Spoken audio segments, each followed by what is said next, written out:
These cards are crazy powerful. Make sure you stay to the end because number 10 is the most game-breaking card and nobody plays it. The first one we're going to get into today is Lurking Predators. This is like one of my favorite enchantments for my creature decks.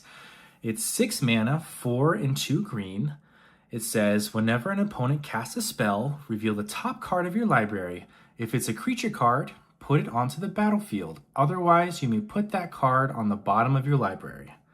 So yes, this is more of an endgame card, but once it's out, it absolutely destroys the table, especially if you're playing against any blue pair players or anyone who takes a lot of game actions during their turns. This thing just freaking pops off. Some of the decks where this really shines is Yarok the Desecrated. He focuses on enter the battlefield effects, so his deck's like 30 to 40 creatures already. So whenever someone casts a spell, you get a free creature off the top, you get a free ETB that's doubled. It's sick and insane. Or, a lot of people mentioned on my Instagram that they love running this in their Ur-Dragon deck. I'm only talking about the first part, about putting creatures from the top of your library onto the battlefield. That is super strong. The second part that's super strong is the scry effect. It doesn't say scry, but that's what you're doing. If it's a land or an artifact or sorcery or instant, you can choose to keep it on top, or you can put it to the bottom. Now that is a free scry. Say you pass your turn with this on the battlefield. Say the other 3 players in your pod have cast 2 to 3 spells. That's like almost 10 triggers of Lurking Predators. That's either going to be 10, anywhere from 0 to 10 creatures, or scry 10, which gets you to the card that's going to win you the game. Obviously, it's going to be somewhere in between. It's probably going to round off between, if it's a creature heavy deck, it's probably going to round up between 6 to 7 free creatures and scrying 3 other times. Anyways, it's super busted. I would run it in all of your green creature decks. Now, number 2, Archangel of Tithes. Now, hear me out. I know it's a little weird. If you don't know about it, you don't know about it. But this thing is freaking insane. I've lost to it many times, unfortunately. It's 1 mana, 3 white, so 4 in total. It's a 3/5 flyer. As long as Archangel of Tithes is untapped, creatures can't attack you or planeswalkers you control unless their controller pays 1 for each of those creatures. It's kind of like a Ghostly Prison effect. Now the second part is where it gets pretty crazy and you kind of don't pay attention to it until it's too late. As long as Archangel of Tithes is attacking, creatures can't block unless their controller pays 1 for each of those creatures. So you're telling me, instead of having to spend my mana on cards that I have in my hand or activate abilities on the battlefield, I have to hold up. And just in case I get swung at for each creature I want to block, that just doesn't happen. People want to play the cards in their deck. If you play your deck correctly and you don't get rid of this thing, everything on your field becomes unblockable, and then you're just dead. Yeah, pretty crazy stuff. Make sure you have good mana fixing if you're going to run it in a multicolored deck. Otherwise, straight white is freaking insane. Kalia the Vest would rock it in her deck as well. Number 3, this is Frozen Aether. I'm going to showcase a couple of enchantments here, just because enchantment removal, nobody runs it. Nobody is eating their vegetables on enchantment removal. It is crazy. I don't know. It's just not a part of people's removal packages unless they're running like Farewell or board wipes that also remove enchantments. They just stick. Some people say, nah. I run interaction. It's not a problem. Bruh. Anytime I play an enchantment, maybe 1 out of 3 games it gets removed. Especially newbies, they do not know the value of good removal. Anyway, off of that tangent, Frozen Aether. It's 4 mana, 3 and a blue. Enchantment. Artifacts, creatures, and lands your opponents control come into play tapped. This is a lot stronger than you think it is. This stacks effects really slows down the table to a halt. I ran this in my Nezuhal, the Kraken guy. That's a 7 mana, 7/7. The Frozen Aether pretty much won me the game because my commander was 7 mana to cast out. It bought me tons of time to get him out. Also, commanders become really explosive. People really need to have their stuff come in untapped, especially if you're like an Is It player or a treasure deck.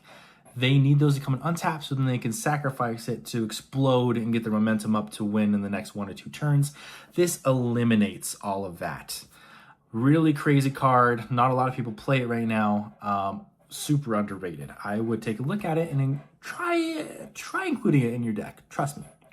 Next, also made a short about this on my Instagram, talking about the most premium removal for commanders. I'm a big fan of these 2 cards. The first is Darksteel Mutation. The second is Imprisoned by the Moon. Note, these are both enchantments and very hard to remove. Hold up. Let's update the art.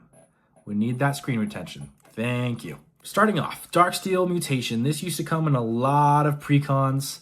They've kind of stopped including it for some reason. So it's crept up there. It's just a couple bucks. It's not too bad. It's still budget. But really hard to get rid of. 2 mana, 1 and a white. Enchant creature. Enchanted creature is an insect artifact creature with base power and toughness, 0/1, and has indestructible. And it loses all other abilities, card types, and creature types. If you're running a big stompy deck, this gets played on you, you are toast. Now, there are ways to get around that. You can either sacrifice a creature, bounce it, or exile it, or have enchantment removal. I know that sounds like there's a lot of options to take care of that. However, people don't do it. It just sticks. They're just kind of frustrated that their commander is a beetle, indestructible beetle, and some of them just concede. I played this on my buddy's Magus Lucia Kane. The deck revolves all around the commander tapping for 2 mana to double X spells. So playing something like this to absolutely mute out that ability, shut down his whole deck. Second, Prisoned in the Moon. Big fan of this card. Same situation, you're making their commander do absolutely nothing. So they either have to deal with it, or you just help them ramp 1 mana. Sorry, not sorry, you can't play the game with your commander. A cool interaction someone pointed out on my Instagram again. Since it's now a land, you can use the bounce lands, which not a lot of people are running right now. You can bounce it to hand and then replay it. If someone did that IRL and I saw that, I would just stand up and start clapping, because that is the coolest interaction that I've ever seen to get their commander back. Highly recommend these 2 pieces of premium removal for commanders specifically. I really only play these 2 spells on people's commanders because I know it's going to shut them down and make them have a really tough time. Next, this card slipped underneath my radar for the longest time until I had it played against me over and over again. It's Insurrection. I really don't see this in too many red decks. Maybe that's just my local pods that just don't play it. But it's 8 mana. It's a game ender. 5 mana and 3 red. Untap all creatures and gain control of them until end of turn. They gain haste until end of turn. So let's build out the board. Let's think about it. It is 8 mana. It is a end game card that's going to be played in the late game. People at this point have pillow forted themselves and have boards up the wazoo. Now, what are they going to do when you cast Insurrection? It resolves, and now you have everything. You're either going to take out everyone in the game at the same time, or you make a deal and get rid of the arch enemy, and then you're safe for another round until you win. You can politic it in the best way possible. You're like, hey guys, I have everything. I will keep you alive, and I will take care of the biggest threat on the board that's going to kill us next turn. Just don't swing at me or interact with my board for the next turn, and I will keep you alive. In fact, I won't even swing at you. And then suddenly, you've taken care of the biggest threat. Everybody's a big fan of you. You've made friends at the table. You're probably at least getting second place. Commander's not about winning. You need to win sometimes. Play Insurrection, I guarantee it will win you a game. Next, I have a soft spot for blue, not because of countering, but I just love just copying other people's stuff and getting control of their stuff. Corrupted Conscience does 2 things. It gains control of enchanted creature, which is either something humongous, like a 12/12 the Tolly or Galta Dinosaur, and then it gives it Infect. Not that I'm a big fan of Infect, but this has enough flavor where I'm like, all right, let's do it. Let's do it. You can swing back, crack back at somebody. If it has Trample, they're dead. Or you can just use it as removal on somebody's board, take it for yourself, and just kind of hold it hostage. I like cards that do like multiple things nuanced at the same time, and this is one of them. Speaking about blue having a soft spot, this one is crazy busted. It is Jin Gitaxias Progress Tyrant. He's 7 mana, 5 mana, 2 blue. Whenever you cast an artifact, instant, or sorcery spell, copy that spell. You may choose new targets for the copy, and this ability only triggers once each turn. Who doesn't love copying their best spells? You're obviously going to be casting your best spells as your first one, and then you'll do whatever you want with the second. Jin Gitaxias also has a crazy stacks piece on him where he says, whenever an opponent casts an artifact, instant, or sorcery spell, counter that spell. This ability triggers only once each turn. Your opponents can't use the removal to get rid of him without burning another card underneath it. So they either have to waste 2 spells to deal with him for the betterment of the table, or they kind of have to politic with each other and have someone else cast something at instant speed to be countered, and then the person who has the instant removal can get rid of it. It sounds very arch enemy-like, huh? Well, that's just how strong it is. If you're playing Jin Gitaxias, you're most likely going to be winning on the next turn or generating enough value where all of your enemies are not going to be a problem. If you haven't seen this guy for your blue decks, he's freaking crazy. Works for Spellslinger or artifacts, which is what blue's really good at. So check it out. Avatar's Wrath. This guy is, I feel like, honestly, it feels worse to play against than Farewell. I wouldn't be surprised if it becomes a game changer. I'll explain it why it's such an issue. So Avatar's Wrath, it's 4 mana, really cheap for a board wipe. Choose up to 1 target creature, it's normally your commander. Then airbend all other creatures, which airbending is you exile them. Then while each one is exiled, its owner may cast it for 2 rather than paying its mana cost. That's not really the issue. I'm okay with paying 2 to cast it back. The issue is right under that.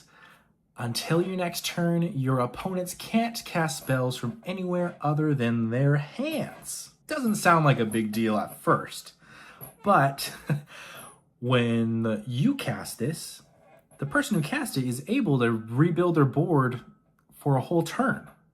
When it goes back around, people can't rebuild their boards, and then suddenly they're 2 turns behind. They have to play what's on their hand, and normally they're all gassed out. They don't have any cards in their hand that's going to generate them enough value anymore to really do anything. It's brutal, especially if you are running decks that like to cast things from the graveyard or from exile instead. It shuts you down completely for the next turn cycle. Really strong. Probably the best creature board wipe right now in the game, I think, for all colors. If you're playing white, I would try it out. I think you'd be really surprised. Something has to come good from Universes Beyond, and this is it. Here it is, guys. This is my favorite card in Magic. There's 2 reactions to this. Either people love it, or they are having the worst day possible because they want to play the stuff in their hands. So, Possibility Storm. It's a pure chaos card. It costs 5 mana, 3 and 2 red. It's an enchantment. We love enchantments. Super hard to remove. Sick. Whenever a player casts a spell from his or her hand, that player exiles it, then exiles cards from the top of his or her library until he or she exiles a card that shares a card type with it. That player may cast that card without paying its mana cost. Then he or she puts all cards exiled this way with Possibility Storm on the bottom of his or her library in a random order. That's a word salad right there. But what it's saying is if you cast a creature, it gets exiled, and then you exile cards from the top of your library until you hit another creature, you play that one for free. The idea here is to cast stuff really cheap from your hand, spin, boop, boop, boop, boop, boop, and then get something humongous from your library. And you cast that for free. The issue why people have such a hard time and are frustrated with this card is because it makes removal impossible. Say there's a threat on the board. Someone tries to path to exile. Suddenly that is not a path to exile anymore. It is some other instant in their deck that may or may not be removal. It's probably something else like ramp. I went to a local game store where I played this. I was just playing a meme deck with Unfinity cards, and I played this. And this guy was trying to play his new Captain America deck, and he really wanted to play the equipment in his hands. And we went through like 6 turn cycles, and every turn cycle he's like, all right, good. Oh, does somebody have a way to deal with this card? I really want to play these equipment in my hand. I'm like, no, like, I'm not going to get rid of it myself. I played it. Also, no one else had a way to get rid of enchantments. Go figure, no one does. Anyways, this guy started just having this boiling internal madness, and eventually he just got up, like packed up, rage quit, and then left. Now that is the high end of the spectrum. Definitely overreacting is what he did. It's pretty much like you have a hand. Those are not the cards that are going to be resolving. You just have to spray and pray. Are you going to have a better chance hitting a good creature, a sorcery, an artifact, an instant enchantment?